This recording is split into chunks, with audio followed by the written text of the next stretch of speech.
누가복음입니다. 누가복음 15장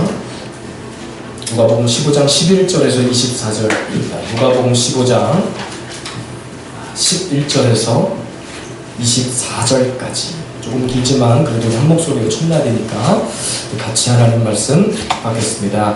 또 이르시되 어떤 사람에게 두 아들이 있는데 그 둘째가 아버지에게 말하되 아버지여 재산 중에서 내게 돌아올 분깃을 내게 주소서 하는지라. 아버지가 그 살림을 각각 나눠주었더니 그 후 며칠이 안 되어 둘째 아들이 재물을 다 모아가지고 먼 나라에 가 거기서 화랑방탕하여 그 재산을 나누게 하더니 다 없앤 후 그 날에 크게 흉년이 들어 그가 비로소 궁핍한지라. 가서 그 나라 백성 중 한 사람에게 저사니 그가 그를 들로 보내어 돼지를 치게 하였는데 그가 돼지 먹는 주역 열매로 배를 채우고자 하되 주는 자가 없는지라. 이에 스스로 돌이켜 이르되 내 아버지에게는 양식이 풍족한 품꾼이 얼마나 많은가. 나는 여기서 주려 죽는구나. 내가 일어나 아버지께 가서 이르기를 아버지 내가 하늘과 아버지께 죄를 지었사오니 지금부터는 아버지의 아들이라 일컬음을 감당하지 못하겠나이다. 나를 품꾼의 하나로 보소서 하리라 하고 이에 일어나서 아버지께로 돌아가니라. 아직도 거리가 먼데 아버지가 그를 보고 측은히 여겨 달려가 목을 안고 입을 맞추니 아들이 이르되 아버지 내가 하늘과 아버지께 죄를 지었사오니 지금부터는 아버지의 아들이라 일컬음을 감당하지 못하겠나이다 하나 아버지는 종들에게 이르되 제일 좋은 옷을 내어다가 입히고 손에 가락지를 끼우고 발에 신을 신기라. 그리고 살찐 송아지를 끌어다가 잡으라. 우리가 먹고 즐기자. 이 내 아들은 죽었다가 다시 살아났으며 내가 잃었다가 다시 얻었노라.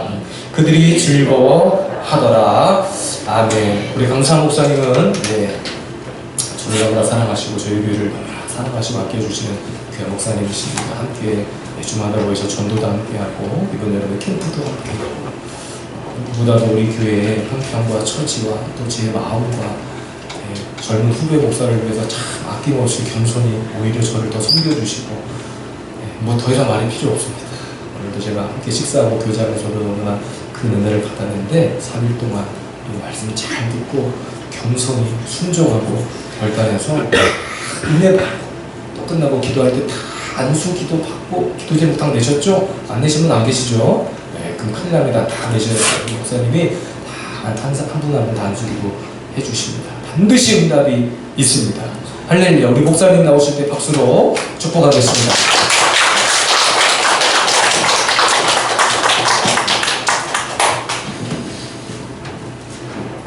할렐루야.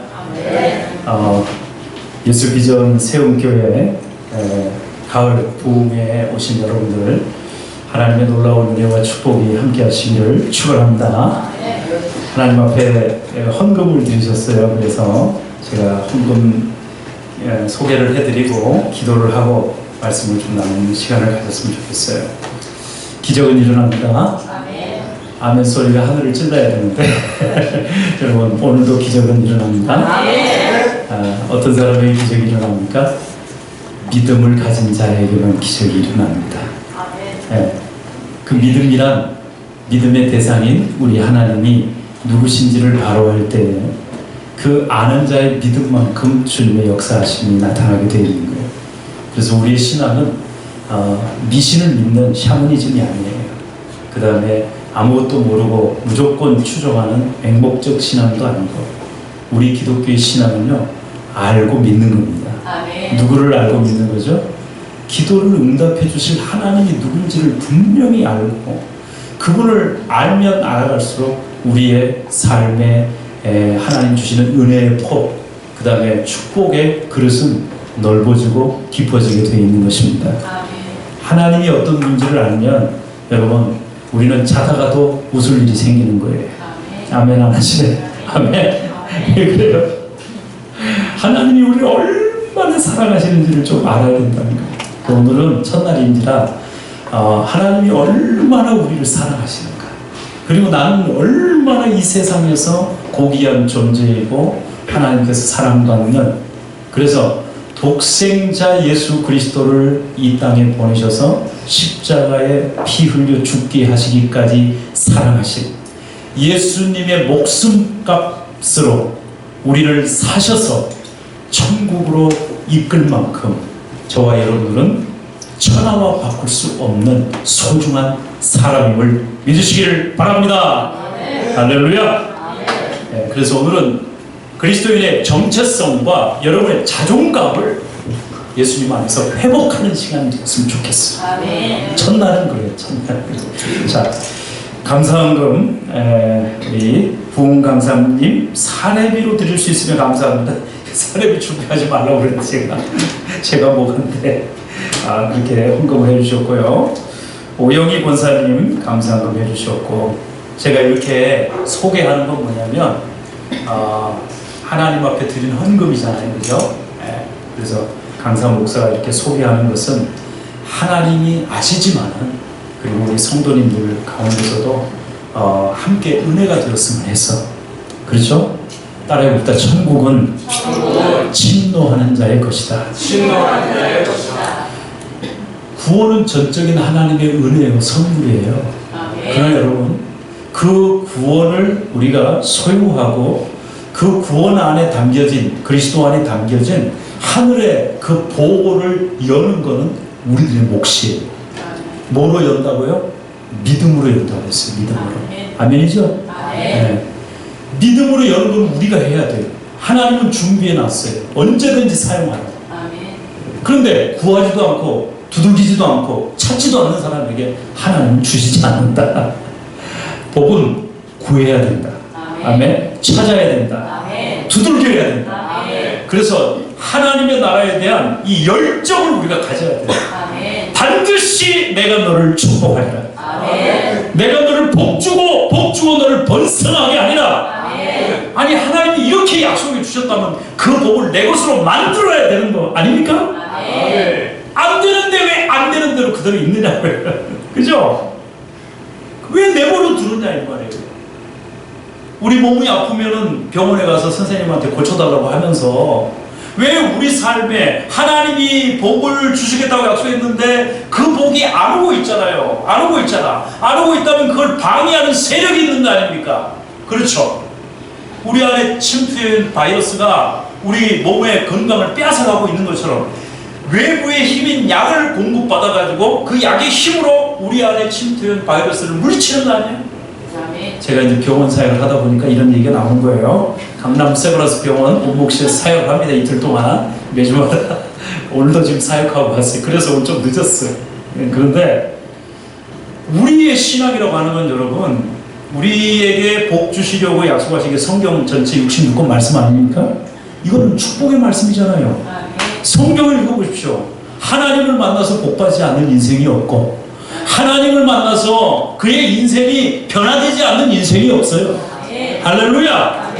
근데 내 인생은 왜 그러냐는 거예요. 왜 이 모양이냐는 거예요. 그래서 부흥회가 필요한 겁니다, 여러분. 부흥사의 역할은 여러분들의 신앙의 실체가 어떤 건지를 말씀을 통해서 적나라하게 드러나게 하는 거예요. 그러면서 그 문제를 마치 병원의 의사가 MRI, CT 다 찍어가지고 당신은 지금 이게 문제입니다 가르쳐 주듯이 말이죠.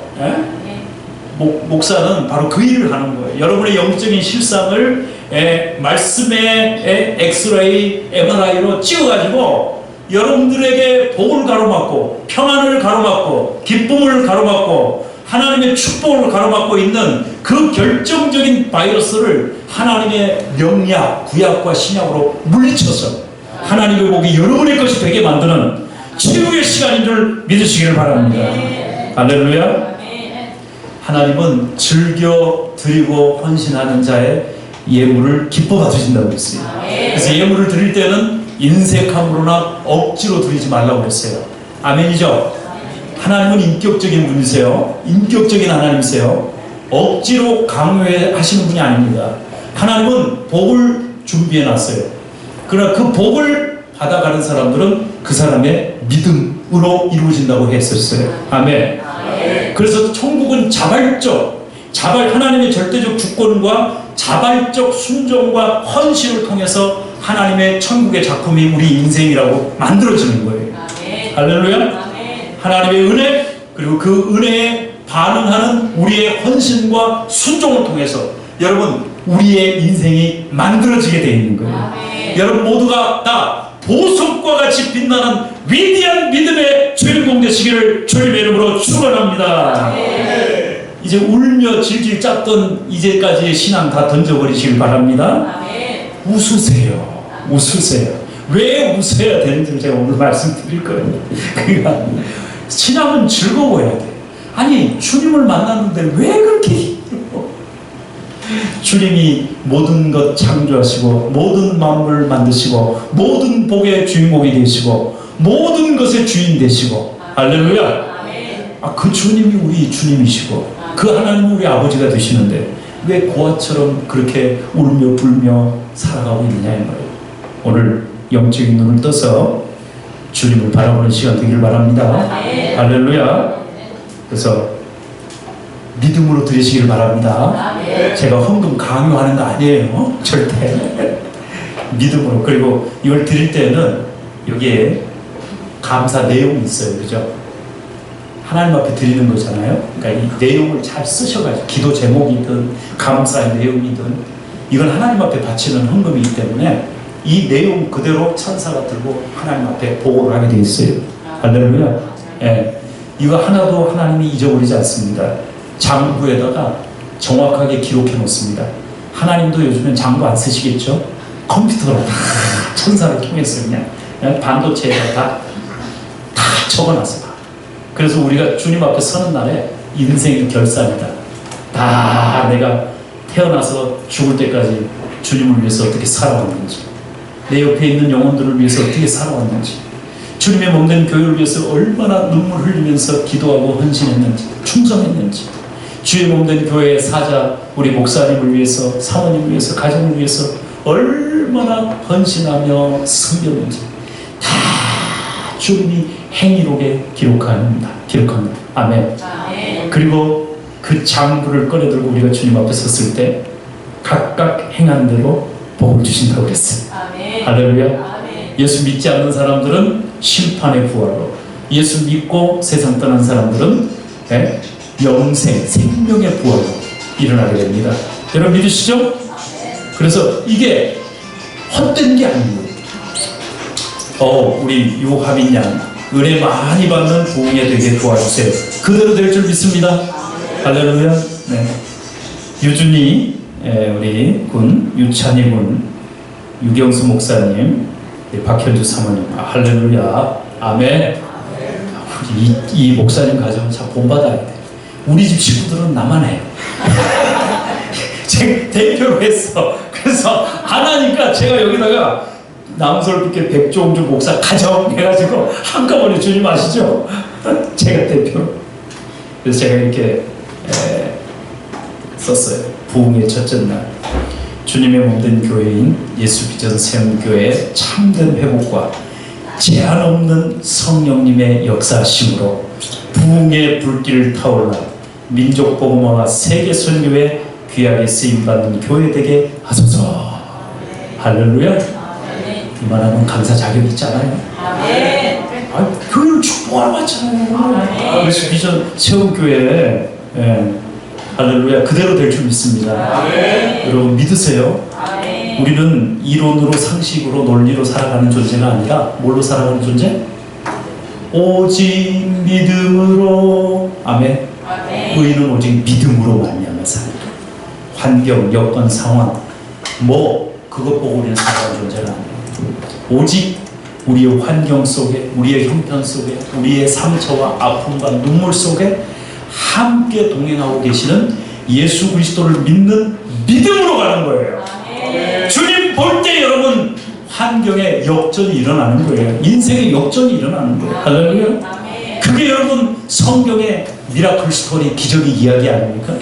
이 기적의 성경을 우리 손에 들고 있으면서도 왜 기적이 안 일어나는지를 질문을 안 한다고요. 질문을. 그렇잖아요? 관심이 없어. 문제가 있으면 해결을 해야 되는데. 여러분 이제까지 여러분의 삶에 하나님의 축복을 가로막았던 일들이 있다고 한다면 그것을 오늘 이번 3일 동안의 부흥회를 통해 가지고 여러분 말씀으로 깨끗하게 치료받으시는 시간 되시기를 주님의 이름으로 축원합니다. 아멘. 사업하는 사람들은 사업이 잘 돼야 되겠어요? 안 돼야 되겠어요? 아픈 사람은 나아야 되겠어요? 안 나아야 되겠어요? 기도를 한 사람은 응답 받아야 돼요? 안 받아야 돼요? 받아야 됩니다. 시험 치는 학생은 합격해야 돼요? 안 해야 돼요? 합격하려고 시험 보는 거고, 병 나으려고 지금 치료하는 거고, 응답 받으려고 기도하는 거 아니에요? 사업도 잘 되려고 하는 거 아니에요? 그럼 잘 되는 걸 경험해야지. 아멘. 경험해야 갈증이 일어날 거 아니에요? 아멘. 아멘 안 하시네? 아멘 크게 하시는 분만 그대로 이루어질 줄 믿습니다. 아멘. 왜냐하면 성경에 모세가 축복과 저주를 선포할 때 이스라엘 백성들이 양쪽 다 산에 가가지고 모세가 축복을 선포할 때마다 전 이스라엘 백성들이 아멘! 아멘! 했단 말이에요. 그러니까 목회자가 성도들에게 아멘 하라는 거는 목사가 듣고 싶어서 해야 하는 게 아니에요. 성경대로예요. 성경대로. 아멘의 뜻이 뭔지 아시죠? 뭐예요? 그대로 될 줄로 믿습니다. 아멘. 아멘. 그대로 될 줄로 믿습니다. 주님의 말씀은 진리입니다. 그 말씀대로 내 삶이 이루어질 줄 믿습니다. 아멘. 아멘? 아멘. 그래서 진리의 말씀을 목사님을 통해서 우리가 들었다. 그러면 아멘, 아멘. 그렇게 할 때 여러분 그 말씀이 내 삶을 변화시키고 아멘. 내 무너졌던 삶의 모든 것들을 일으킨다 이 말이에요. 아멘. 그러니 아멘을 해야 되겠어요? 안 해야 되겠어요? 찬이? 해야 되겠어요? 안 해야 되겠어요? 아멘 해야 되겠지. 그지? 앞으로 보겠어. 아멘 소리가 얼마나 큰가.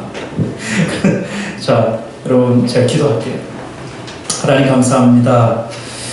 예수 빚어서 세운 교회를 작년에 이곳에 주님께서 세우시고 이 땅에 길을 잃고 방황하며 육체의 질병과 상처와 아픔, 실패, 절망의 그늘 속에 오늘도 하루하루 고통 속에 살아가는 수많은 힘든 자들에게 예수 그리스도의 생명의 복음을 우리 예수비전 세움교회 유경수 목사님을 통해서 선포하게 만드셔서 이 땅을 지배했던 어둠의 세력들이 떠나가게 만들어주시고 저주가 예수 이름으로 떠나가게 만들어주시고 하나님의 축복이 이 땅 가운데 임하고 하나님의 빛이 임함으로 말미암아서 병든 자가 치유받고 죽은 자가 살아나고 잠자는 영혼이 깨어나고 하나님 정말 안 되는 것을 되게 하시는 하나님의 기적의 역사를 경험시키는 기적의 산실로 만들어주시니 감사합니다. 하나님 오늘 이 시간 2024년 가을 부흥회를 맞이하여서 우리 성도님들 하나님을 향한 뜨거운 사랑과 열정 그 은혜에 감사하면서 오늘 첫 시간 우리의 마음의 소원들을 마음속에 담으며 예물에 담아서 하나님 앞에 우리의 믿음을 주님 앞에 드리오니 이 예물을 드린 손길마다 하나님께서 복 주시되 성경에 약속한 그 모든 복이 평생을 살아가는 동안에 우리 성도님들의 가정과 삶 속에 이 많은 축복을 더해 주시기를 원하오며 더 나아가서 자녀손 대대손손 하나님이 약속한 성경의 땅의 복 하늘의 복으로 가득히 받는 축복의 주인공 삼아 주시옵소서. 이들을 도하여서 이 땅에 하나님을 인정하지 않고 하나님을 거부하고 하나님을 무시하고 모욕하는 이 땅의 수많은 불신 영혼들을 향해서 오늘도 하나님은 살아계심을 우리 성도들의 삶을 통해서 믿음의 간증을 할 수 있는 기적의 주인공 되게 해 주옵소서. 예수님의 이름으로 기도드리옵나이다. 아멘. 네, 오늘 본문의 말씀은 우리가 너무나 잘 알고 있는 말씀이에요. 그래서 잠깐 내용을 살펴보고 잘 아는 말씀이니까 내용을 잠깐 살펴보고 이 메시지에서 핵심적인 부분을 좀 여러분들하고 좀 나눴으면 좋을 것 같아요. 자, 예수님은 자주 비유로 우리에게 말씀을 하셨어요. 제자들에게 말씀을 하셨습니다. 그 비유라는 것은 일종의 이미지 설교예요. 그러니까 그 당시 예수님을 따라왔던 수많은 사람들은 일부 소수의 사람들을 제외하고는 자기의 이름조차도 쓸 줄 모르는 그렇게 학문적, 지성적 그런 사람들이 없었던 시대이지 않습니까? 그러니까 말을 해도 잘 알아듣지를 못해요. 사전 지식이 없고 배움이 없기 때문에. 그래서 예수님께서는 그런 청중들을 대상으로 해서 눈에 보이는 사물과 자연을 배경으로 해서 알기 쉽게 비유로 하나님의 말씀을 설명을 해 주었던 것이죠. 할렐루야. 그래서 그 비유는 실제 사건을 말씀하시기도 하시고 또 청중의 입장에서 쉽게 받아들일 수 있도록 이미지를 주어가지고 하나님의 나라가 무엇인지, 그리고 예수님이 이 땅에 오신 목적이 무엇인지, 왜 우리에게 예수가 필요한지, 우리가 왜 예수님을 따라가야 되는지, 그 주님의 제자의 길을 분명하게 보여주셨던 것입니다. 한마디로 여러분, 예수님의 비유, 설교의 핵심 메시지는 뭐냐면 우리의 구원을 위해서 오셨다는 겁니다. 여러분, 성경의 구원이라는 단어는 두 가지의 용도로 쓰여지고 있어요.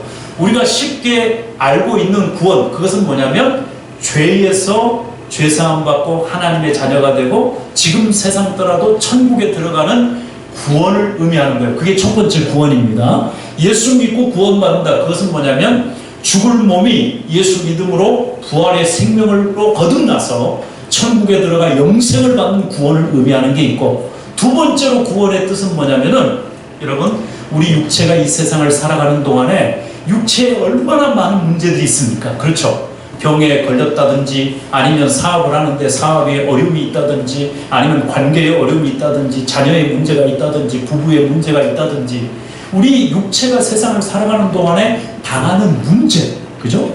그 문제, 내 힘으로 해결할 수 없는 문제 앞에 섰을 때 그 문제를 들고 주님 앞에 가면 주님께서 그것을 해결해 주시는 것을 구원이라고 한다 이 말이에요. 할렐루야. 눈먼 소경이 소원이 뭐겠습니까? 육체적인 눈을 뜨는 게 그의 평생의 소원 아니겠어요? 예수님은 그 눈먼 자의 눈을 뜨게 하시는 기적을 베풀어 주셨어요. 그게 그 사람에게는 구원인 것입니다.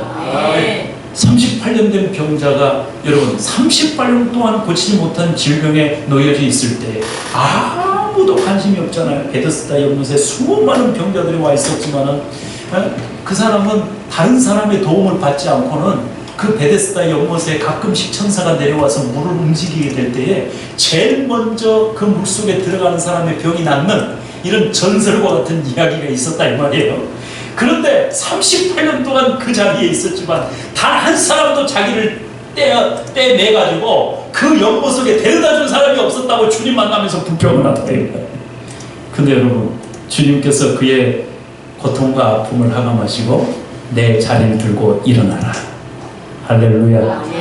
말씀 한마디로 병을 고치신다. 여러분, 그 사람에게는 그게 구원이다. 아멘이죠. 그러니까 예수님은 우리의 영적인 문제를 구원해 주시기 위해서 오셨을 뿐만 아니라 우리의 육체의 문제도 구원해 주시기 오셨다는 것을 여러분 믿으시기 바랍니다. 어떤 목사님들은 자꾸 영적인 일, 영적인 문제, 영적인 것만을 이렇게 해결함 받으려 교회가 오는 곳이다 이렇게 얘기를 하는데 그렇지 않습니다. 예수님은 우리 인간의 전 인격을 구원하기 위해서 오셨습니다. 배고픈 자에게는 먹을 양식을 5병이여 7병이의 기적을 통해서 주셨습니다. 눈먼 자에게는 눈을 뜨게 하셨습니다. 못 듣는 자에게는 듣게 하셨습니다. 못 걷는 자는 걷게 하셨습니다. 할렐루야. 예수님이 오신 목적이 바로 전인격적 구원, 그 일을 위해서 오셨고 그것을 삶으로 보여주시면서 나를 따르는 자는 수고하고 무거운 짐진 자가 다 내게 오라 내가 너희를 쉬게 하리라. 가난의 고통에서, 질병의 고통에서, 외로움과 고독의 고통에서, 상처와 아픔의 고통에서, 상실의 고통에서, 실패의 고통에서, 여러분 절망의 고통에서, 두려움과 불안 속에 살고 있는 우리 인생들에게 여러분 천국을 주시기 위해서 오셨다 이 말이에요. 천국이 뭡니까? 천국은 부족함이 없는 거예요. 여러분, 천국은 평안에 넘쳐나는 거예요. 천국에는 온전함으로 가득 차 있어요. 없는 것이 없어요. 주님 안에. 아멘이에요? 그 천국을 우리에게 주시기 위해서 오셨다고 한다면, 우리가 예수님을 믿고 신앙생활을 한다면, 여러분 지금 부족한 게 있으면 돼요? 안 돼요? 안 돼요. 근데 우리는 부족하잖아요. 건강도 부족하고 평안도 부족하고 기쁨도 부족하고 돈도 부족하고 부족한 것 투성이야. 근데 주님을 만나면 부족함이 온전함이 된다. 왜 그럴까요 여러분? 주님을 만나기 전에는 우리의 욕심이 끝이 없기 때문에 100만 원을 가져도 1000만 원을 가져도 1억을 가져도 10억을 가져도 100억을 가져도 1조 원을 가져도 만족이 없는 거예요. 그런데 주님을 만나게 되면 어떻게 되죠? 1,000원이 있어도 감사. 1,000만 원이 있어도 감사. 1억이 있어도 감사. 할렐루야. 만족한 사람 되버린다니까. 아니 만족해버리는데 그 사람을 좌지우지할 게 뭐가 있어요? 그 사탄이 이 사람은 움직일 수가 없는 거예요. 사탄이 움직이는 사람은 꼬드긴 사람 누구예요? 욕심 가진 사람. 욕심에 빠져있는 그 사람. 그 사람에게는 사탄의 먹잇감이 되는 거예요. 그래서 그 사람을 미혹하고 유혹해가지고 어떻게 합니까? 죄악에 빠지게 만드는 거예요. 그래서 망할 길을 가게 만든다는 거예요. 우리는 지금까지 안 되는 거, 그리고 기도해도 응답 안 된다, 이렇게 생각하시는 분들이 있습니까? 여러분, 그거 이제부터 다 주님 앞에 내려놓으시길 바랍니다. 기도하면 반드시 응답됩니다. 아니 주님이 그렇게 약속하셨는데 왜 여러분이 안 믿느냐고. 주님이 말씀입니다. 안 믿으니까 응답이 안 되는 거예요. 이해가 되시죠? 예. 그래서 오늘 이 시간에 이 말씀을 잘 들으시면서 여러분의 삶에 놓여진 어떤 문제라도, 육신의 문제든 영적인 문제든 정신적인 문제든 모든 문제 예수님이 답이 있다. 할렐루야. 그래서 이번 3일 동안에 여러분 오셔서 말씀만 듣는 게 아니라 여러분 그 문제를 내어놓고 기도하시길 바랍니다. 여기 헌금하실 때나 아니면 기도 제목 내실 때에 여러분의 문제를 다 여기다 기록해서 하나님 앞에 내놓으시고, 그래서 저도 기도하고 목사님 기도하고, 그리고 여러분도 기도해가지고 하나님의 성령이 여러분의 기도를 응답하신다는 것을 경험하는 시간이 되어야 된다고요. 이 기회를 놓치지 말자고요. 아멘? 아멘. 이때까지 안 되던 거 여러분 하나님은 한순간에 되게 할 수 있는 분입니다. 할렐루야. 아멘. 저도 그걸 믿고 온 거예요. 저도 여기서 응답 받으려고 온 거야. 우리 교회가 뭐 잘 되고 뭐 부흥하고 막 그래서 온 게 아니요. 저도 문제를 들고 왔다고. 근데 안 되게끔 하는 사탄 마귀의 방해의 세력을 우리가 간파하고 예수님의 이름으로 그들을 쫓아내버리고 하나님과 우리가 통하게 될 때 여러분 안 되는 것이 되게 하고 가지 못하는 곳을 가게 되어지고, 할렐루야. 건널 수 없는 강, 건널 수 없는 바다, 마른 땅같이 걸어가게 되어지는 기적의 주인공이 될 줄로 믿습니다. 믿음을 가집시다. 나는 안 돼요. 그러나 주님은 모든 걸 하세요. 그게 믿음 아니에요? 된다고 하는 주님의 말씀을 들어야지. 안 된다고 하는 내 속에 있는 이 사탄의 목소리를 들으면 안 됩니다. 알겠죠? 그러니까 실패하는 거예요. 된다 하신 주님의 말씀을 듣고 되게끔 주님의 능력을 구하면서 나가게 될 때 여러분 사업도 되게 됩니다. 병도 고침받습니다. 공부도 잘 됩니다. 찬이 아멘? 아멘이요. 주님은 지혜의 왕이시기 때문에 그죠? 되는 거예요. 오늘 본문의 말씀에 나오기 전에 15장은 세 가지 비유가 나옵니다. 잃은 양 비유, 잃은 드라크마 비유, 잃은 아들에 대한 비유가 여기에 등장하게 되거든요. 여러분 예수님께서 왜 이 세 가지 비유를 하시는가, 그 이유를 여러분 읽지는 않았지만 15장 1절에 나와 있어요. 제가 읽어드릴게요. 모든 세리와 죄인들이 말씀을 들으러 가까이 나아오니 바리새인과 서기관들이 수군거려 이르되 이 사람이 죄인을 영접하고 음식을 같이 먹는다 하더라 그랬다 이 말이에요. 자, 여기에 등장하는 인물을 우리가 좀 생각해 봅시다. 성경을 읽어볼 때. 자, 세리가 등장합니다. 두 번째, 죄인들이 등장하죠. 그리고 이 사람들을 비난하는 사람들이 등장하는데 그 사람들이 누구예요? 바리새인과 서기관들이 등장합니다. 자, 그러면 세리는 어떤 사람입니까? 오늘날에 말하면 세무 공무원을 말하는 거죠. 세무 공무원. 근데 그 당시 이스라엘은 로마의 식민지였어요. 우리나라도 여러분 36년 동안 일제의 식민 통치를 받았지 않습니까? 그래서 일제가 우리 백성들의 그 고혈을 빨아가지고 수탈을 해서 일본 다 가져갔지 않습니까? 그때 세무 공무원들을 동원을 해가지고 백성들의 고혈을 빨아먹는 이 나쁜 사람들, 진짜 악한 사람, 국가에서 부과한 세금 이상을 일반 백성들에게 부과를 해가지고 국가에 납부할 세금 외에 나머지 건 잘 호주머니에 집어넣습니다. 이런 나쁜 사람들이 세리들이었다고. 그러니까 세리들이 돈도 많고 부유하고 힘도 있었기 때문에 그들 앞에서는 일반 사람들이 욕을 못합니다. 그러나 뒤로 가면은 전부 다 욕하고 비난했던 사람들. 그러니까 상종하지 말아야 될 사람 중에 한 사람들이 세리들이었다, 그 당시. 그리고 또 하나 등장하는 사람들이 죄인들이잖아요. 여기서 죄인들은 뭡니까? 창기와 같은 사람, 창기. 물론에 말하면 창녀들 있잖아요. 몸을 팔아서 생계를 유지해 가고 있는 사람들이잖아요. 얼마나 참 비천한 사람들입니까? 근데 그 사람들은 죄인인 줄 자기도 알아요. 그래서 사람들한테 손가락질 받으면서 살아갔던 사람들. 오늘날에 말하면 죄 짓고 돌아다니는 사람들이에요. 그러면서 저기 뭐 검찰청 앞에 서가지고 포토라인 써가지고 날마다 사진 찍히고 경찰서 앞에 사진 찍히고 수갑 채워가지고 가는 사람들 있죠? 모든 사람들이 죄인이라고 손가락질하는 사람들이란 말이에요. 자, 이런 사람들 옆에 누가 계시다 지금? 예수님이 그들과 함께 하시고 그들의 친구가 되시고 그들과 함께 밥을 먹는다? 지금 그것을 누가 쳐다보고 있다? 반대편에 등장하고 있는 바리새인 서기관. 이 바리새인은 뭐냐면 어려서부터 하나님의 율법을 달달달달달달 부모로부터 전수를 받아가지고 암송할 뿐만 아니라 그 율법의 613개조의 그 조항을 하나도 빠뜨림 없이 지키기 위해서 몸부림치면서 살아갔던 율법주의자들이 바리새인들이잖아요. 그러니까 오늘날에 말하면 하나님의 말씀을 달달달 외우면서 그 말씀대로 살려고 몸부림치며 살아가는 사람들, 쉬운 말로 우리가 얘기하듯이 신앙이 너무 좋은 사람이지. 성경에 대한 지식도 탁월하고 그 다음에 그 말씀대로 살려고 몸부림치는 아주 신앙이 좋은 사람이잖아. 그 사람들이 바리새인.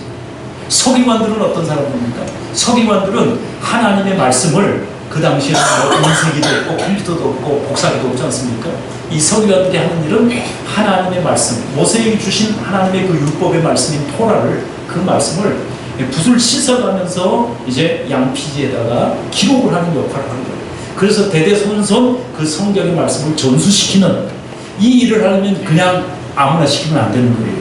하나님의 말씀, 율법에 대해서 공부를 해야 되고 수년간 학습과 훈련을 통해 가지고 이 성경을 필사할 수 있는 합격이 돼야만 그 일을 맡게 되는 그게 서기관들이에요. 그러니까 둘 다 바리새인이나 서기관은 누구 일반 사람들보다도 유대인보다도 하나님을 최고로 잘 안다고 자부했던 사람. 그리고 신앙생활은 다른 사람 누구보다도 제일 잘하는 열심히 하는 사람들이라는 거예요. 이해가 되시죠? 그런데 이 사람들 눈에 제일 상종하기 싫고 손가락질하고 비난하는 사람은 누구라고? 지금 예수님 옆에 있는 세리들과 죄인들이라는 거예요. 아니 예수님이 하나님의 아들이고 메시아고 하나님이 이 땅에 오셨으면 우리처럼 하나님을 잘 알고 말씀을 잘 알고 그 말씀대로 살려고 몸부림치는 우리와 함께 밥 먹고 우리를 환영해주고 우리와 함께 살아가야 되지. 어떻게 저렇게 율법도 모르고 말씀도 모르고 제사도 모르고 자기 육신대로 살고 정욕대로 살고 죄 짓고 살아가는 저 사람들의 친구가 돼가지고 저 사람들하고 밥을 먹고 살아가고 있냐? 이렇게 지금 바리새인들과 서기관들이 비난하고 있는 거예요. 여러분, 이 바리새인과 서기관들의 입장에서 보면은 자기들은 의로운 사람. 그러나 자기들의 관점에서 보면 저기 세리들과 죄인들은 그야말로 이 세상에 없어져야 될 지옥의 땔감들이라는 말이에요. 그러니까 그 사람들하고 만나려고도 하죠. 상종도 안 해, 상종도. 그 사람들하고 만나서 얘기를 해도 부정탄다 그러고 밥도 안 먹고 집에도 안 들어갔던 사람들, 철저하게 분리되고 격리시키면서 살아간 사람들, 자기들만 의로운 사람, 자기들만 선택받은 사람들이죠. 자부했던 사람, 이 사람들. 바로 이 사람들을 향해서 예수님께서 하나님의 나라가 어떤 사람들의 것인지를 보여주시기 위해서 오늘 세 가지의 비유를 말씀하고 있는 거예요. 첫 번째 비유는 잃은 양의 비유가 100마리의 양 중에서 한 마리를 잃어버렸어요. 그래서 목자가 99마리는 우리에 두고 안전한 곳에 두고 잃어버린 양을 찾으러 나서시는 모습이죠. 그래서 산을 넘고 강을 넘고 가시밭에 피투성이가 되고 넘어지고 그러면서도 잃어버린 양을 찾아서 끝까지 가가지고 마침내 찾아서 어깨에 메고 집으로 돌아와서 천치를 버리는 장면. 할렐루야. 그 다음 두 번째는 잃어버린 드라크마 비유가 나와요. 집안에 어떤 여인이 드라크마 하나를 잃어버렸는데 그거를 찾으려고 온 방에 불을 켜고 그 다음에 쓸면서 청소하면서 먼지까지 털어가면서 찾는다 이거예요. 근데 마침내 찾아가지고 세상에 드라크마가 얼마나 되지도 않는데 동네 사람들을 불러다가 잔치를 벌이네. 이건 경제 논리로 맞지 않는 거잖아. 그렇잖아요 여러분. 네? 그런데 얼마나 그 드라크마가 하나 잃어버린 그 드라크마가 의미가 있고 가치 있는 것이었으며 그보다도 10배, 100배, 1000배나 많이 돈을 써가면서 잔치를 벌인다는 말이에요. 뭘 얘기하는 거죠? 한 마리 잃어버린 양의 소중함, 잃어버린 한 드라크마의 소중함. 할렐루야. 얼마나 주인이 이 양을 사랑했으며 얼마나 이 드라크마를 사랑했으며 이걸 찾는다고 눈이 빠지게 그렇게 희생을 하느냐. 자, 그 다음 마지막의 비유가 바로 탕자의 비유, 그죠? 집 나간 아들의 비유 말씀 아닙니까? 우리 이 비유를 우리가 잘 알고 있지만 가정마다 말 안 듣는 자식이 꼭 있어요. 꼭 있어요. 효자도 있어요. 그런데 말 안 듣는 자식이 다 있어요. 여기도 있을 것 같아. 그죠? 누군가 자기만 알아. 자기만 알아. 부모하고 자기만 알아. 그런 사람들은 오늘 이 시간을 통해서 너무 자책하지 마시고 여러분도 소망이 있다. 할렐루야. 소망이 있다니까. 절대 포기하지 말고 네. 말 안 듣는 자식이 있어. 오늘 본문에 등장하는 이 가정에도 첫째 아들은 아버지 말도 잘 듣고 아버지가 시키는 일도 순종하고 아버지가 함께하고 너무 착해. 너무 말도 잘 들어. 아주 좋아. 흐뭇해 아버지가. 근데 이놈의 둘째 아들은 틈만 나면 아버지 죽을 때 물려줄 유산을 자기한테 달라고 떼를 쓰고 조르고 난리를 치는 거예요. 왜 그럴까요? 자기 멋대로 좀 살고 싶거든. 아버지의 그늘 안에서는 도저히 살 수가 없어. 좀 자유를 찾고 싶어. 내 인생의 주인은 나야. 이제 더 이상 아버지 그늘 밑에서 나는 살고 싶지 않아. 나는 내 인생 내가 쓸 거야. 그러면서 조르고 그러니까 아버지가 할 수 없어서 아들 둘에게 재산을 물려주는데, 보통 여러분 유대인들의 그 전통에 따르면은 이 유산이라고 하는 것은 아버지가 죽어야 주어지게 돼 있다 이 말이에요. 그러니까 이건 특별한 경우예요. 살아있을 때 자식에게 유산을 준다는 것은 이건 특별한 경우를 의미하는 거예요. 그리고 또 하나는 뭐냐면 아버지가 살아있는 동안에 유산을 받더라도 여러분 그것을 처분할 수 있는 권리는 주지 않는다고 합니다. 예. 재산은 나눠주지만 그 재산을 현금화 시킬 수는 없다는 거예요. 아버지가 죽어야 현금화 시킬 수 있다는 거예요. 다시 말하면 돈을 받았으면 그거 팔면 안 돼요. 팔 수 있는 권한은 없다는 거예요. 아버지에게 있는 거예요. 근데 오늘 본문에 보면 첫째 아들도 유산을 받았어요. 그 당시 여러분 유대인들은 전통에 따라서 장자에게는 2배의 재산을 물려주게 돼 있어요. 그러니까 3분의 2는 큰 아들, 그리고 3분의 1은 작은 아들한테 주는 거예요. 근데 아마 여기 그 아버지 집이 재산이 굉장히 많은 부잣집이었던 것 같아요. 그래가지고 이 둘째 아들이 3분의 1이 된다 할지라도 그 재산을 받아가지고 자기 마음대로 살고 싶은 거죠. 그래서 쫄라가지고 아버지가 그 아들에게는 유산 상속분을 처분할 수 있는 권리를 준 거예요. 근데 큰 아들은 안 줘요. 왜냐면 간다고 안 했으니까. 근데 이 작은 아들은 그걸 사용해가지고 바로 그냥 돈 팔고 집 팔아버렸어요. 땅 팔아버렸어요. 팔아가지고 현금화 시켜가지고 배낭 메고 그냥 여행을 떠나버렸어요. 그것도 어디로? 먼 나라로 갔다 그랬어요. 오늘 본문에 보니까 그렇게 되어 있습니다, 여러분.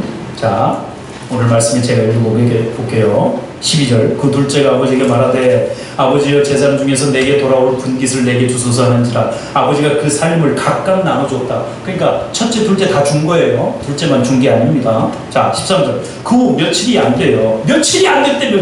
며칠도 안 됐는데 받자마자 둘째 아들이 재물을 다 모아가지고, 재물을 다 모았다는 것은 땅을 가져갈 수 없으니까 처분했다는 거죠. 땅 팔고 재산을 현금화 시켜가지고 돈다발 들고 어디로 갔다? 먼 나라에 가. 먼 나라로 갔다. 먼 나라로 갔다는 말은 여러분 이것을 영적으로 해석해야 이 비유로 하신 말씀이니까 아버지와 관계를 그냥 끊어버릴 생각을 하고 간 거예요. 얼마나 아버지 밑에 있기 싫었습니까? 예. 저도요 어렸을 때 시골에서 자랐어요. 아주 가난한 시골 농부의 아들로 5째 아들로 태어났는데 얼마나 가난했는지 학교 갔다 오면 공부할 수 없었어요. 공부를 하면 안 돼요. 요즘에는 우리 애들이 학교 갔다 오면 공부를 해야지. 근데 저희는 방에서 앉아서 책이라도 보고 있으면 아버지가 그냥 몽둥이를 들고 와서 막 때립니다. 지금 네가 한가하게 여기서 공부하고 있을 때냐고. 아니 나 학생인데 학생은 공부해야지. 뭐합니까? 시골에 살았잖아요. 갔다 오면은 염소, 소, 뭐 하여튼 그 집안에서 키우는 짐승들, 예? 그 머리를 풀 있잖아요. 그 비료포대 하나 들고 낫 하나 들고 가가지고 그 논둑에 가가지고 그걸 비는 거야. 그래서 다 뛰어가지고 한 포대 만들어 와야지. 그게 첫 번째 이거 끝이다. 그 다음에 두 번째는 뭐냐면 저 아침에 저기 산 밑에 그 풀 많은 데다가 소를 거기다가 딱 갖다 놓습니다. 하루 종일 여기서 풀 뜯어 먹으라고. 그럼 저녁 해질 무렵에 데리고 와야 돼. 그 다음에 소를 데리러 가야 됩니다. 소를 데리러. 염소도 데리러 가야 됩니다.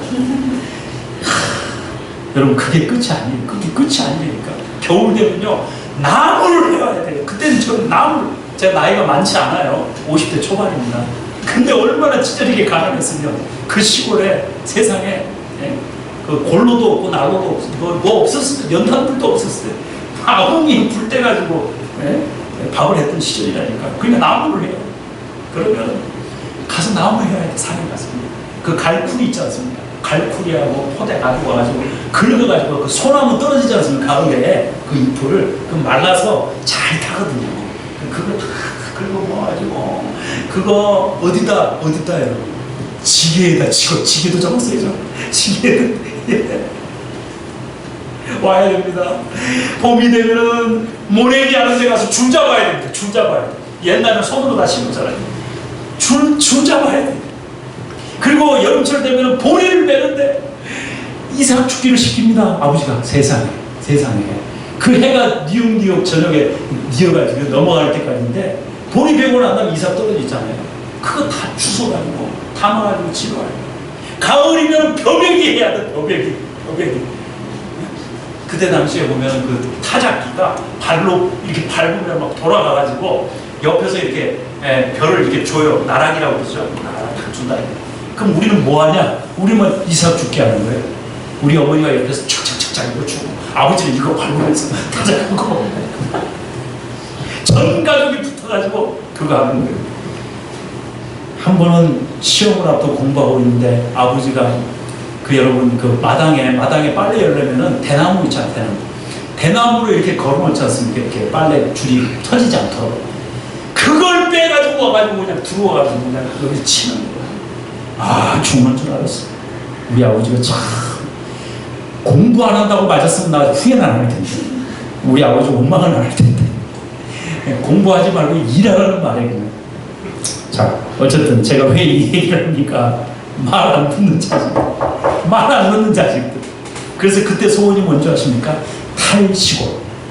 탈시골이니까 탈시골.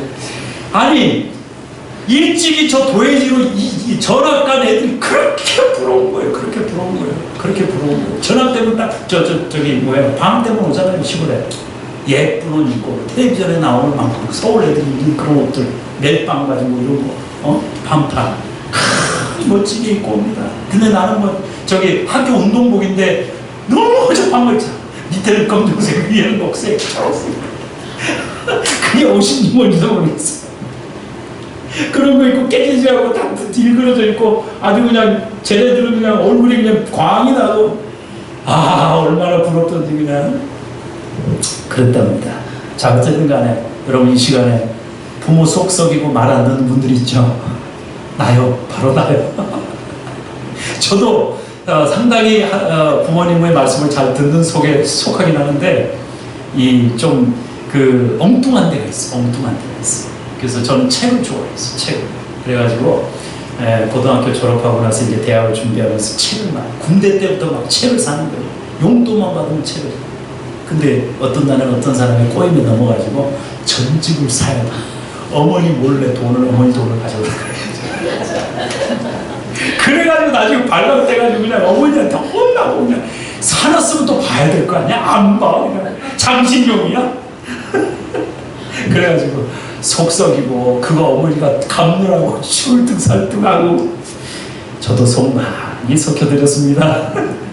근데 여러분 이 둘째 아들이 아버지 유산 떠나고 챙겨서 튀어버렸어. 부모와 자식의 인연이 끊어진 거예요. 자식은 작정하고 떠나는 거예요. 더 이상 아버지 밑에서는 속망이 없다. 이제는 내 인생 내가 스스로 개척해서 살아갈 거라고 그렇게 갔어요. 한마디로 아버지의 간섭을 피해서 되도록이면 멀리 떠난 거예요.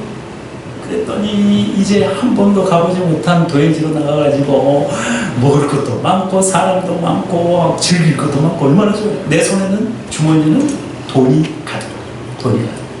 그래서 그때부터 새로운 환경 낯선 사람들과 어울려서 시간 가는 줄 모르고 먹고 마시고 취하고 즐기고 그런 삶을 산다는 거예요.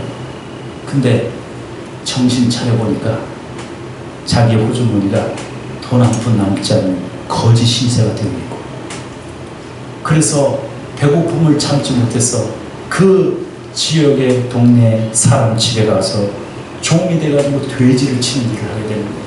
여러분, 유대인들은 율법에 따라서 돼지 고기를 먹지 않습니다. 그리고 돼지를 친다는 것은 그 유대인들은 상상할 수 없는 일이에요. 근데 이 작은 아들이 그 머나먼 나라에 가서 자기 꿈을 이루고 자기 목적을 이루고 성공해가지고 집으로 돌아오는 게 아니라 거지가 되고 남의 집에 종이 돼가지고 그렇게 빈털터리가 돼가지고 돼지가 먹는 쥐역 열매도 없어가지고 배고픔 속에서 고통당하고 있는 시체가 됐다. 여러분, 부모 떠나면 고생입니다. 우리 자녀들 독립하고 싶죠? 찬이도 나만의 집이 있었으면 좋겠고 나만의 공간이 있었으면 좋겠고, 그렇죠? 지금 집 떠나면 고생인 거예요. 부모와 함께 있을 때가 행복인 거예요. 할렐루야. 엄마만 아멘 하는, 자식들은 아무도 아멘 안 해. 떠나고 싶은 거예요. 근데 여러분, 이 아들은 그런 파라다이스를 꿈꾸면서 달려갔지만 결과는 뭐예요? 아무것도 없는 빈털터리 거지 인생, 실패의 인생, 절망의 자리가 주어져 있더라 이 말이에요. 뭡니까 여러분? 여기서 여러분 그 아버지는 누구예요? 비우니까 하나님 아버지. 아멘. 그러면 이 큰아들과 둘째 아들이 있을 거 아닙니까? 예수님 왜 이걸 비유로 말씀하셨다고 그랬죠? 예수님 앞에 있는 두 부류의 사람들 지금 대표하는 거예요. 누구? 작은 아들은 아버지 말 안 듣고 속썩이고 할 수만 있으면 집 나가려고 그러고 돈 쓰려고 그러고 자기 쾌락대로 정욕대로 살려고 그러고 죄 짓고 돌아다니면서 살려고 그런 죄인들을 말합니다. 세리와 죄인들의 대표자가 둘째 아들이. 그 다음에 첫째 아들은 아버지 말도 잘 듣고 일도 잘하고 순종도 잘하고 너무 착해요. 근데 이 아들은 누구를 대변한다? 죄인들을 비난하는 바리새인과 서기관들을 대변한다는 거예요. 여러분, 오늘 이 말씀을 통해서 우리는 정말 우리의 신앙, 주님께서 이루시려는 하나님의 나라의 진정한 모습이 뭔지를 우리가 잘 알을 수 있는 시간 되시기 바랍니다. 아멘. 예수님이 오신 진짜 목적이 뭔지를 여러분 분명히 알 수 있는 시간 되기를 바랍니다. 그런데 이 둘째 아들이 집 나와가지고 거지가 됐는데 그 땅에 마침 흉년까지 들어가지고 먹을 양식이 없습니다. 그때서야 비로소 이 둘째 아들이 아버지를 생각하게 된다는 거예요. 아버지를 생각하면서 아버지의 집에 있는 품꾼들을 생각하게 됩니다. 그래, 우리 집에는 부유한데 품꾼들도 그렇게 잘 먹고 잘 살고 있는데 나는 아버지의 자식이 되어가지고 이렇게 집 나와서 아버지를 떠나가지고 내 마음대로 살고 싶은 욕망에 나왔는데 결국은 이 꼴이 뭐냐. 자신의 인생을 돌아보면서 아버지를 생각하고 결국에는 어떻게 합니까? 아버지 품으로 돌아가기로 결단하게 되죠. 할렐루야. 집 나간 아들이 거지가 돼가지고 돌아오게 됩니다. 13절 그 후 며칠이 안 돼요. 둘째 아들이 재물을 다 모아가지고 먼 나라에 가 거기서 허랑방탕하여 그 재산을 낭비하더니 14절 다 없앤 후 그 나라에 크게 흉년이 들어 그가 비로소 궁핍한지라. 가서 그 나라 백성 중 한 사람에게 붙여 사니 그가 그를 들로 보내어 돼지를 치게 하였는데 그가 돼지 먹는 쥐염 열매로 배를 채우고자 하되 주는 자가 없는지라. 돈 있을 때는 친구도 있어요. 돈 있을 때는 여자도 있어요. 돈 있을 때는 즐거움도 있어요. 근데 호주머니에 돈이 사라지는 순간에 즐거움도 떠나고 쾌락도 떠나고 여자도 떠나고 남자도 떠나고 친구도 떠나고 다 떠나는 거예요. 그게 여러분 세상이에요. 그러니까 세상 사람들은 하나님을 만나지 못하니까 돈이 최고인 줄 알고 돈 있어야 사람도 있고 여자도 있고 쾌락도 있고 즐거움도 있다고 생각하니까 돈에 목숨을 거는 거 아니에요. 그런데 이 아들이 돈이 있을 때는 자기가 행복할 줄 알았죠. 친구도 있고 여자도 있고 즐거움도 있고 기쁨도 있고 자기 먹고 싶은 거 입고 싶은 거 다 먹고 살 수 있습니다. 돈이 주는 쾌락과 즐거움을 누렸잖아요. 근데 놀라운 사실은 여러분 이 아들이 거지가 되고 그렇게 실패의 한복판에 떨어져 있었을 때 드디어 아버지를 생각하는데 이 아들의 정말 우리가 본받아야 될 게 뭐냐면 허랑방탕한 것은 절대 본받으면 안 된다. 할렐루야. 아버지 떠나는 거 가면 안 된다. 알겠죠? 자기가 자기 삶의 주인이 돼가지고 자기 마음대로 살려는 거 이거 안 돼. 절대 안 돼. 근데 잘하는 게 있다니까. 잘하는 게 아버지 집에 돌아오는 거 잘한 거예요. 아멘이죠? 아버지 집으로 돌아오는 게 잘한 거예요. 그래서 여러분 17절에 보니까 이에 스스로 돌이켜야 돼. 여러분 이게 회개를 의미하는 거거든요. 회개가 뭐냐? 이 죄는 하나님의 말씀에 불순종하는 게 죄인데 그 죄를 돌이키고 하나님께로 돌아오는 게 그게 회개입니다. 그러니까 이 둘째 아들은 비록 아버지를 떠난 죄를 저질렀고 아버지의 재산을 낭비한 죄를 저질렀고 그것을 정욕으로 쾌락으로 즐기기 위해서 써버렸어요. 그것도 죄죠. 하나님 주신 물질을 하나님의 영광을 위해서 사용해야 되는데 그걸 자기 육신의 쾌락과 정욕을 위해서 사용만 했다고 한다면 그건 하나님 앞에 죄가 되는 거거든요. 네. 그런 죄를 돌이켰다 이거예요. 돌이키는 게 중요하다. 아멘. 돌이켜야 돼. 돌이키게 되면 그 다음에 어떻게 됩니까? 돌이키게 되니까 다시 말하면 생각의 전환이 일어나는 거예요. 여러분 우리 인생은 생각하는 대로 된다 이거예요. 생각대로 된다. 여러분이 지금의 인생은 여러분이 생각한 대로 지금 여기 온 거예요. 할렐루야. 여러분이 오늘 부흥에 오기로 생각했기 때문에 여기 와 있는 거예요. 근데 목사님이 그렇게 오세요 했는데도 불구하고 돌아서는 순간에 생각 안 한 사람들은 못 오는 거예요. 그래서 여러분들은 집에 가서도 한번 생각했어요. 그죠? 생각을 하게 되니까 몸이 움직이게 되는 거죠. 근데 이 둘째 아들은 돈만 생각하니까 아버지 돈 받아가지고 돈 쓰려고 가버려요. 돈 생각하니까. 그죠? 근데 돈 때문에 망했잖아. 그죠? 여러분 돈은 쓰라고 돈은 하나님의 영광을 위해서 사용하라고 준 거예요. 아멘이죠? 우리가 먹고 마시고 입을 것 됐으면 그 다음에는 하나님의 나라와 영광을 위해서 이 땅에 가난하고 불쌍한 사람들을 도우라고 우리에게 물질을 주는 거예요. 아멘이죠? 필요 이상의 물질을 가지고 있으면 그걸 정욕으로 쓰게 되니까 그게 죄가 되는 거라니까. 알겠죠? 물질도 권력도 부도 명예도 지식도 다 하나님의 영광을 위해서 쓰라고 하나님께서 우리에게 주신 선물인 줄로 믿습니다.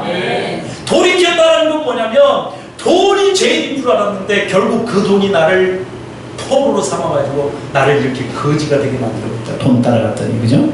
그 실체를 알고 돈이 아니라 아버지를 찾아가면 아버지 안에 부족한 게 없잖아. 아버지 안에 모든 것이 있잖아. 아버지가 다 제한 없이 공급해 주시잖아. 할렐루야. 그러니까 그걸 깨닫는 게 은혜라니까요. 회개는요 여러분 내 실체, 영적인 실체, 내가 사탄에게 속아가지고 돈 가지면 행복할 줄 알았고 돈 쫓아가고 돈 가지고 있으면 내 인생이 펼 거라고 생각했는데 결국에는 돈의 노예가 돼가지고 이렇게 완전히 진짜 나락으로 떨어졌다는 사실, 이 사탄에게 속은 내 영혼의 실체를 깨닫고 그것을 해결할 수 있는 유일한 길은 아버지께로 가는 길이다. 아멘. 그거를 머리로 먼저 깨닫는 게 중요하다 이거예요. 회개는 세 가지 요소가 있어요. 지, 정, 의입니다. 머리로 깨닫고 가슴으로 느끼고 의지적 결단을 통해서 행동으로 이어져야 그게 진정한 회개인 거죠. 그러니까 이 둘째 아들은 거지가 되고서야 나서야 비로소 자기 영혼의 실체가 알게 된 거예요. 아버지의 소중함을 알게 된 거죠. 아버지의 집에 있었을 때 그 행복한 삶이라는 것을 깨닫게 되는 거예요. 군대 가면은 우리 어머니가 얼마나 소중한지를 알게 되더라고요. 저도 군대 가보니까 그렇더라고요. 예? 엄마가 보고플 땐 엄마 사진 꺼내놓고 그렇잖아요. 옛날에 그런 거 많이 했는데 요즘에 안 하는 것 같아요. 우정인 부대 이런 거 요즘에 안 하대. 예? 하는지 모르겠는데 어쨌든 저도 똑같이 되더라고요. 많이 아팠어요. 두통을 제가 지금도 가지고 있는데 그 군대 가서 훈련하고 엄청나게 앞서 열도 나고 밤새도록 혼자서 내후반에서 다 자고 있는데 나 혼자 꽁꽁 앓다가 그 하사관이 저를 데리고 그 연대 본부에 그 진료소에다 갖다 놔가지고 약을 줘가지고 있는데 그 순간에 하나님 앞에 기도하면서 눈물 콧물 다 흘리면서 하나님 왜 나에게 이런 아픔과 고통을 주냐고 그러면서 기도했던 그때 어머니가 생각나는 거예요. 어머니가 내 옆에 있으면 얼마나 좋았을까. 그래서 편지를 썼죠 어머니한테. 근데 안 오시더라고 엄마는. 제가 나가지 너무 멀리 있다고. 왜냐면 가까이 있을 때 왔어. 제가 부산에서 후반기 교육을 받았는데 3번이나 면회를 왔다고. 다음엔 안 온대. 그러니까 안 오더라고 제대니까. 그래서 내가 휴가 받아서 많이 나갔어요 대신. 어쨌든 간에 엄마 그죠? 여러분 왜 엄마가 생각나는 줄 아십니까? 여러분 왜 힘들 때 엄마가 생각나요? 엄마의 희생적인 사랑 때문에 그런 거예요. 할렐루야. 엄마가 이 세상에서 나를 위해서 자기의 삶을 온전히 이 참 못된 자식을 위해서 자신의 인생을 다 쏟아붓지 않습니까? 그거를 철이 들면 깨닫게 되는 거예요. 그래서 엄마를 찾게 되는 거예요. 마찬가지예요. 이 둘째 아들도 집 나가보고 거지가 되고 난 다음에 비로소 아버지의 소중함을 알게 되고 아버지가 얼마나 자기를 사랑하는지를 알게 되더라는 거예요. 그래서 그걸 깨닫고 그래 이제 품꾼의 하나가 되어도 좋은 아버지 저를 받아주세요. 그리고는 결단을 하고 돌아오게 되는 것입니다. 할렐루야. 그게 회개라는 말이에요. 회개. 아멘. 그러니까 여러분의 지금 여러분의 인생의 목적, 여러분의 인생의 방향, 여러분의 생각을 지배하고 있는 것이 지금 뭐냐는 거예요. 그게 돈입니까? 아니면 여러분 명예입니까? 아니면 질입니까? 아니면 이 세상의 성공입니까? 무엇입니까? 여러분의 생각을 지배하고 여러분의 삶을 결정짓고 움직이게 만드는 도인이 뭐냐는 거예요. 여러분 하나님이 아니라고 한다면 오늘 이 시간을 통해서 철저하게 이 둘째 아들처럼 내 영혼의 실체는 거지가 된다. 내가 지금 하나님 외에 이 세상의 것을 쫓아가게 되면 나는 완전히 절망이다. 깨달은 시간 되시기를 바랍니다. 아멘. 꼭 가봐야 합니까? 이미 성경에 이렇게 기록해 놨다는 것은 이걸 쫓아가지 말라는 거예요. 제발 둘째 아들처럼 살지 말라고. 아멘. 가봐야 똑같은 결과만이 나온다. 왜 솔로몬을 여러분 전무후무한 지혜와 부귀와 영화를 누리게 했을까요? 이 세상에 솔로몬과 같이 사는 사람은 한 사람도 없어요. 전무후무한 축복의 사람이에요. 근데 왜 샘플로 솔로몬을 그렇게 성경이 기록했을까? 여러분 인생을 살아서 돈이면 단주하죠. 권력이 최고인 줄 알죠. 뭐 여자 부인 1000명 거느려 나 1000명 거느렸는데 헛되고 헛되니 모든 것이 헛되도다. 하나님 없는 인생의 수고는 헛된 것뿐이다. 그걸 가르쳐 주려고 솔로몬에게 1000명의 부인을 주고 부귀 영화를 주고 권력을 주고 지혜를 줘봤다 이 말이에요. 하나님 줄 수 있는 모든 축복을 다 줬어요. 줬는데 결국은 타락하는 밖에 없잖아 솔로몬이. 그죠? 하나님 버리고 타락하잖아. 말년에야 비로소 솔로몬이 회개하고 이 세상에 헛되고 헛되니 모든 것이 헛되어졌다. 모든 인생의 최고의 지혜는 하나님을 경외하는 것에 있는지. 그래서 젊은이들이요, 젊은 날 창조주 하나님을 생각하라. 아멘. 하나님을 만나야 행복이 있다는 것이죠. 돈을 쫓아가지 마라. 권력을 쫓아가지 마라. 이 세상의 성공을 쫓아가지 마라. 만약에 여러분 그것이 하나님의 복이라고 생각한다면 여러분 왜 예수님이 이 땅에 오셨겠습니까? 네? 헬라 제국의 황제나 로마 제국의 황제나 애굽의 바로 왕같이 여러분 세계를 제패하고 있는 그 사람들을 샘플로 해가지고 전 세계를 기독교화 시키면 되는 거 아니에요? 아멘? 근데 그렇게 하지 않지 않습니까 여러분? 우리 주님의 방법은 세상에 있는 것을 사용해서 하나님의 나라를 이룬 게 아니었어요.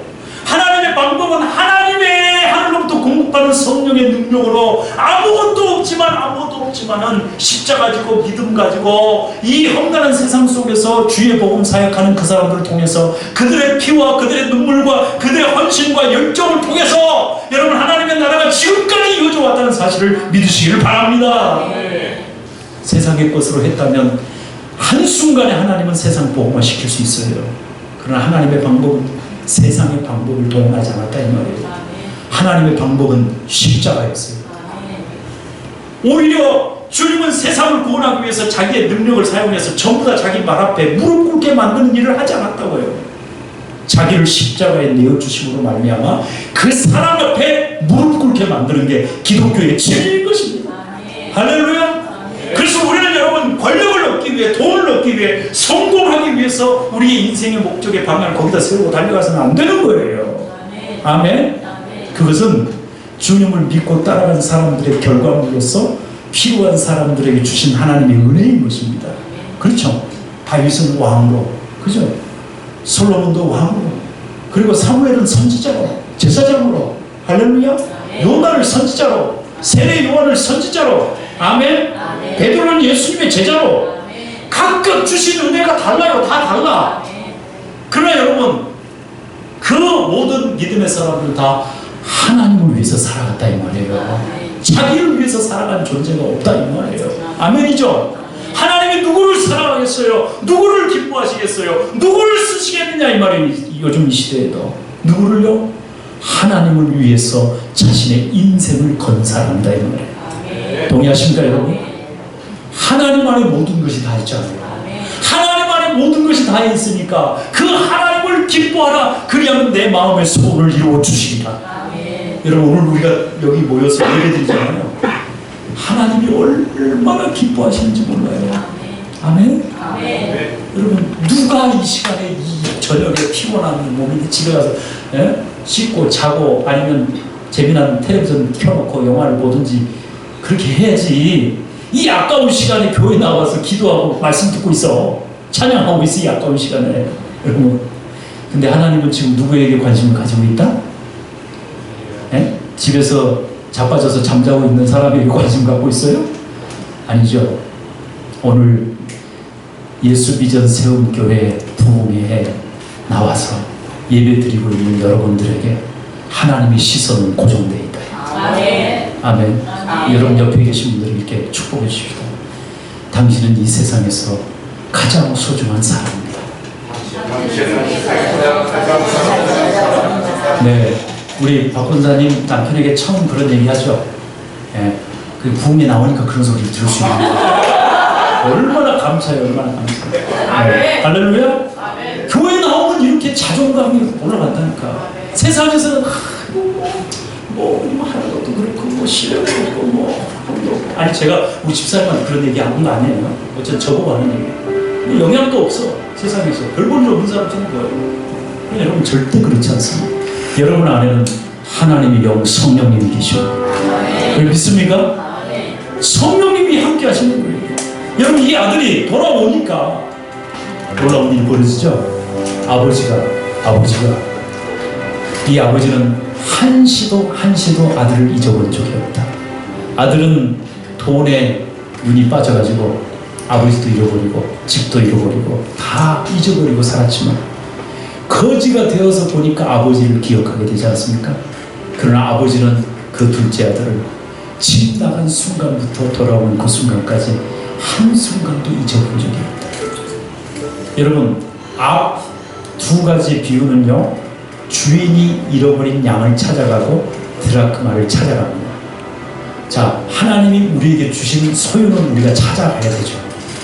그러나 인간인 둘째 아들은 찾아가지 않아요. 왜 그랬을까요? 왜 그런 것 같아요? 찾아가도 안 와요. 거지가 되지 않는 이상. 무슨 말인지 알죠? 거지가 돼 봐야 그지가 깨닫고 돌아온다니까. 무슨 말인지 알죠? 아멘. 그러니까 지금 말 안 듣는 자식들 내버려 두라고요. 왜 그렇게 괴롭혀? 왜 그렇게 괴롭히냐고. 아니 이렇게 전 재산의 3분의 1을 가지고 와서 그냥 자기와 함께 다 써버리고 개집질하고 도박하고 마약하고 이런 나쁜 아들이 어디가 있어? 호적에서 이름을 빼버려야지. 그지? 그래도 시원찮은데. 근데 보세요. 근데 보시라고. 그런 죄를 우리가 지금 졌습니까? 우리 이 아들보다는 그래도 좀 착하잖아요. 우리 집사님 그렇잖아요. 우리 부모님한테 이 아들처럼 죄 안 지었잖아요. 그죠? 무슨 3분의 1이 어딨어? 우리 아들이 6인데. 그 아들한테 3분의 2를 줘버리면은 우리는 1 가지고 5명이 나눠야 되는데 20%, 3분의 1이 20%니까 몇 분의 1이야? 더 나오면 하나도 없어. 여러분, 자, 사랑하는 성도 여러분, 제가 말씀드리는 거 잘 들어주세요. 아버지는 잊어버리지 않는다. 중요한 게 있습니다, 여러분. 아들이 돌아온 이유가 뭔지 아십니까? 제가 앞에서 말씀드렸어요. 사랑 때문이라고요. 사랑. 변함없는 아버지의 사랑. 아버지는 내가 돌아가면 이 모습, 이 꼴, 이 참 추한 모습, 이 더러운 모습으로 내가 돌아가도 그래, 나는 종으로, 아버지 종으로 살아도 아버지와 함께 있고 싶은 마음으로 돌아가지만 그래, 아버지는 나를 받아줄 거라고 하는 믿음을 가진 거죠. 믿음. 그게 사랑입니다, 사랑. 근데 그 말 그대로 이 아들이 아버지에 대한 사랑을 잊지 않고 돌아오니까 아버지는 어떻게 해요? 기다렸다는 듯이 달려와가지고 안고 입을 맞추고 말하자. 너 뭐하다 왔어? 이런 말 한마디도 하지 않았어. 너 내 돈 어디다 쓰고 왔어? 종들을 시켜가지고 이 아들을 신게 새 옷을 입게 새 신발을 신게 가락지를 끼고 할렐루야. 그러니까 옆에서 지켜보고 있던 큰 아들이 와서 이 무슨 아들을 위해서 손을 잡고 잔치를 벌이래. 송아지를 잡고 세상에 재산 망가뜨리고 집안 꼴을 엉망으로 만들어버리고 아버지 명예 먹칠한 둘째 아들 돌아왔다고 잔치 벌이고 있는 모습을 지켜보고 있는 이 첫째 아들이 분노가 나는 거예요. 그러니까 아버지가 그 소식을 듣고 큰아들한테 달려가가지고 야 아들아 너는 나하고 함께 있기 때문에 내 것이 네 것이고 네 것이 내 것인데 왜 이 아들은 죽었다가 살아온 거 아니냐. 그러니까 잔치하는 게 당연한 거 아니냐. 근데 이 큰아들은 못마땅한 거예요. 못마땅한 거예요. 그러면서 아버지한테 그래요. 아버지 제가 이렇게 지금까지 아버지한테 헌신하고 충성하고 순종하고 제가 열심히 일을 했는데 내 친구들을 위해서 염소 한 마리 잡아준 적도 없으면서 아니 이 창기와 함께 재산을 다 탕진해버린 이 나쁜 둘째 놈한테는 이렇게 잔치를 보여주냐고 속이 상해가지고 성경을 보니까 집에 들어왔다는 말이 없어. 들어왔다는 말이 없어. 아마 집 나가면 그래서 여러분 먼저 된 자가 나중에 된다고 그랬잖아요. 바리새인들 서기관들이 얼마나 교만한지 자기는 의롭고 자기는 경건하고 자기는 이 세상에서 하나님을 제일 잘 믿는다고 하면서 불쌍한 세리들과 창기들. 사실 그 당시 여러분 세리하고 싶어서 세리한 거예요.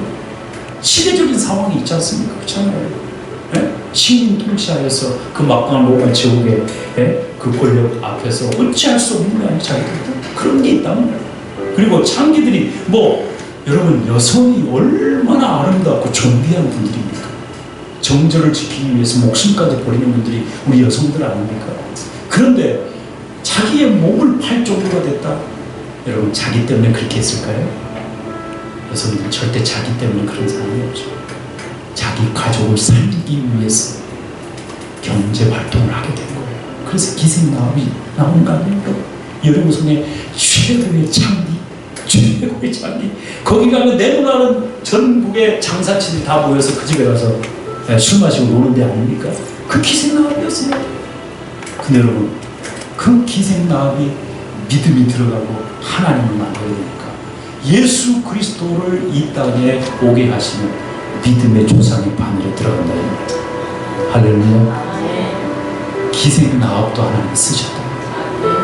여러분, 주님이 받지 못할 사람이 누가 있겠어요, 여러분? 근데 왜 우리는 이 사람은 되고 이 사람은 안 된다고 그러는 거예요, 자꾸? 왜 우리 교회에 이 사람은 와서는 안 될 사람이고 이 사람은 와야 되고 이런 사람들만 있어야 된다고 왜 자꾸 의인과 악인을 구분하고 그러냐고. 왜? 지금 예수님 그 말씀하는 거예요. 이 비유를 던졌어요. 둘 다 내 자식이요. 아멘. 말 잘 듣는 큰아들이나 말 안 듣는 둘째 자식이나 다 내 자식이에요. 우리 어머니들은 알 거 아니에요. 그죠? 10손가락 깨물어서 안 아픈 손가락 없다고 하잖아요. 말 잘 듣는 아이도 내 아들이고 말 안 듣고 그냥 사고 치고 돌아가는 아이도 내 자식입니다. 여러분, 아들이 실수해서 분을 참지 못해서 다른 사람을 죽여서 사형수가 돼가지고 감옥에 있다 합시다. 그러면 엄마가 그 자식 버립니까? 그리고 그 엄마에게 그 자식은 살인을 저질렀기 때문에 자식이 아닙니까? 아니죠. 엄마는 그 자식 생각하면서 도시락을 싸가지고 그 추운 겨울날 도시락을 들고 아들의 면회를 가는 게 엄마 아닙니까, 여러분? 우리 주님이 그런 심정으로 이 땅에 오셨다니까요. 너희들이 비난하고 손가락질하는 저 죄인들도 내 자식이고 너희처럼 말씀을 사랑하고 하나님을 신앙하고 하나님을 섬기는 너도 내 자식이야. 아멘. 구원은 유대인들에게만 주어지는 것이 아니라 유대인들이 개처럼 취급하는 이방 민족들에게도 구원이 임하는 것이다. 이 세상은 다 하나님이 창조하신 것이다. 햇빛과 물이, 공기가 의인에게만 주어지느냐? 지금도 악인들에게도 햇빛을 공급하시고 물을 공급하시는 분이 하나님 아니시냐? 할렐루야. 그런데 왜 너희들은 자꾸 구원을 주려고 하느냐? 죄인들에게도 예수가 필요한 것이고 그리고 집에 있는 너도 죄인이야. 왜 죄인이라고 할 수 있죠, 여러분? 동생을 미워하잖아요. 여러분, 예수님이 산상수훈을 말씀하시면서 살인한 자는 살인한 자만 살인한 자라고 하지 않습니다. 내 형제를 미워하는 자는 살인한 자와 같다고 그랬어요. 간음죄를 저지른 사람만이 간음죄를 범한 자가 아니라 여자를 음욕을 품고 여자를 쳐다보는 사람은 다 간음을 저지른 죄와 같다고 그랬으니 여러분, 이 죄에 안 걸린 사람이 어디에 있냐고요? 맞죠? 우리가 의인이라고 자부하며 교만할 사람이 이 세상에 아무도 없다 이 말이에요. 할렐루야? 유대인이나 바리새인이나 서기관이나 세리나 죄인이나 다 죄인이다 이 말이에요. 주님 앞에서는 주님이 필요한 죄인들이다 이 말이에요. 아멘이죠? 그러니까 누구는 되고 누구는 안 된다라고 하는 이런 이원론적인 이런 사탄이 주는 생각들을 철저하게 다 깨뜨려 버리시고 아멘? 누구든지 오라. 아멘? 누구든지 와서 내 생에 와서 물을 마시라. 할렐루야. 할렐루야. 여러분, 왜 그렇게 남편을 괴롭힙니까? 남편을 왜 그렇게 괴롭혀요? 이렇게 해라 저렇게 해라 저렇게 해라 이렇게 해라 그런다고 말을 듣느냐? 저는 20년 우리 아내하고 살고 있지만 아내 말을 지금도 안 듣고 있어서 날마다 잔소리를 듣고 있어요. 여러분, 주님이 변화시켜야 되는 거예요. 어떻게 남편 고집을 꺾고 목사인데 죄송해요. 나도 죄인이요. 나도 죄인이요. 근데 여러분, 기도를 왜 하느냐? 내가 30년 남편을 변화시키려고 노력하지 말고 1시간 주님 앞에 기도해서 한 번에 주님이 고쳐주시면 인생 끝나는 거예요. 할렐루야. 아니, 그렇게 쉬운 방법을 놓고 왜 날마다 집에 피곤해서 죽겠는데 들어가서 씻고 자려고 그러는데 일어나보라고 당신은 도대체 뭐하고 돌아다니냐고 그러면서 이렇게 저렇게 얘기하면서 어쩌고 저쩌고 그러면서 당신 때문에 살겠대 못 살겠대 그러면서 막 잡아 죽이려고 그러냐. 새벽이면 천근만근 몸이 이렇게 해가지고 또 직장에 나갈 남편을 생각하니 불쌍하지 않습니까? 우리 남자들 생각하는 거. 네? 불쌍하잖아. 왜 그래 고박해. 못마땅한 건 다 기도 제목이에요. 교회 나와서 무슨 기도하는 거예요 도대체? 무슨 기도하는 거예요? 남편의 문제는 기도 제목인 거예요. 그죠? 자식의 문제도 기도 제목이고 사업의 문제도 기도 제목이고 내가 하려고 하면 평생 해도 안 바뀐다니까. 그러나 여러분, 주님이 한번 내 기도에 응답해 보세요. 여러분, 여리고성 한순간에 무너집니다. 아멘. 홍해 바다가 한순간에 갈라집니다. 아멘. 할렐루야. 아멘. 성령이 삼손에게 임하는 순간에 여러분 나귀 턱뼈 하나로 1000명의 블레셋 군대를 물리칩니다. 할렐루야. 성령이 기드온과 기드온과 300용사에게 임하니까 여러분 13만 5천 명의 미디안 병사 하룻밤에 시체로 만들어버린다. 할렐루야. 여러분 내 입으로 살 거예요? 하나님의 입으로 살 거예요? 하나님으로. 왜 둘째 아들처럼 돈의 힘을 믿고 돈으로 살고 그래? 아버지 힘 믿고 살면 제한 없이 아버지가 공급해 줄 텐데. 아멘. 할렐루야. 아멘. 제한 없이 공급해 주실 아버지를 놔두고 왜 혼자서 그렇게 살려고 그러냐고. 세상 것 의지하면서 다 세상에 있는 것들은 유효 기간이 있어. 세월 지나면 변하고 변질되고 없어지고 데이터에 사람도 마찬가지고 세상에 있는 것들은 다 세월 지나면 다 사라지게 될 것들이야. 그런 사라질 것들에 연연하고 그것에 집착해가지고 그걸 얻기 위해서 달려가면 여러분 세월 변하면 아무짝에 쓸모 없어져 버리는 거 아니에요? 여러분 이스라엘에 전쟁이 일어나는 화폐가 무슨 소리? 돈이 무슨 가치가 있겠어요? 예? 전쟁이 일어나면 우리나라의 돈 가치는 하루아침에 종이 조각이 돼버리는 거예요. 안 그래요? 그래요? 맞죠? 맞는 거예요, 여러분. 그렇게 아무런 의미도 없어질 세상 것들에 연연해 가면서 왜 중내 사내하면서 옆에 사람하고 싸우고 있느냐고. 저한테 하는 얘기예요. 죄송합니다. 우리 아내 안 싸울게요. 말 잘 들을게요. 그래서 오늘 여러분 말씀을 맺겠어요. 말씀 맺는데 제가 이 말씀을 좀 나누고 싶어요. 그렇습니다. 여러분 우리 주님은 죄인을 위해서 자기 생명을 주시기 위해서 오셨습니다. 그 죄인 안에는 바리새인, 서기관, 제사장, 율법사, 세리, 죄인들, 창기 다 도둑놈, 나쁜 놈, 사기꾼, 살인자 그 죄인 안에는 다 있어요. 아멘. 환란한 자, 빚진 자, 실패한 자, 낙심한 자, 인생의 쓴맛을 알고 있는 모든 사람들이 주님의 목회의 대상이고 주님 구원의 대상이시다. 여러분 아멘이죠? 그런데 그 주님은 다 받아주시는데 왜 우리는 그렇게 편가르기 하고 내치고 막 그냥 따시키고 그러냐 이 말이에요. 안 그래요? 교회 왔더니 네 편, 내 편, 목사 편, 장로 편, 권사 편, 집사 편, 사모 편도 있어. 참, 왜 그러냐고 왜 그러냐고 왜? 예수님 안에서 누구든지 다 오라고. 목마른 사람은 누구든지 와서 내 샘에 와서 값없이 생수를 마시라고 그랬는데 살기 싫으면 주님의 목소리에 우리가 순종해야지. 왜 자꾸 올려는 자들을 방해하고 막느냐 이 말이에요. 그렇죠? 바리새인들 보세요. 천국문 앞에까지 전 세계를 돌아다니면서 구원하기 위해서 사람들을 모아다가 천국문 앞에 데려왔다가 자기도 들어가지 않고 그 사람들 못 들어가게 막는 거예요. 그 사람들 누구다? 바리새인들, 서기관들이라고 했어요. 여러분, 예수님은 그를 위해서 그 사람을 구원하시기 위해서 예수님이 달려오신 거예요. 아멘. 사랑입니다. 사랑이에요. 아버지의 사랑이 있기 때문에 실패한 자도 올 수 있는 겁니다. 아버지의 사랑이 있기 때문에 죄 짓는 자도 다시 와서 아버지가 새 신발 신겨주고 가락지 끼워주고 새 옷 입혀주고 다시 말하면 아들의 권위를 회복시켜주는 거예요. 회복이 어딥니까? 사랑 안에 회복이 있습니다. 아멘. 지금 우리가 회복되지 않는 이유는 뭔지 아십니까? 이 십자가의 사랑을 잃어버렸기 때문에 그래요. 여러분, 하나님 안에 있으면 조건 없는 사랑이 이루어지는 거예요. 하나님 밖으로 나가면 모든 게 조건적이에요. 조건적. 심지어 결혼까지도 조건적이에요. 사랑하는 여러분, 주님 안에는 조건이 없어요. 무조건적이에요. 여러분 믿으시죠? 받아주세요. 아들이 집을 나간다고 해도 받아주고, 네? 도둑질을 한다고 해도 받아주라니까. 기도하면 돼요. 기도하고만 있으면 돼요. 그럼 반드시 돌아오게 돼 있어요. 우리 기다릴 줄 몰라. 주님은 기다리시죠. 끝까지 기다리시죠.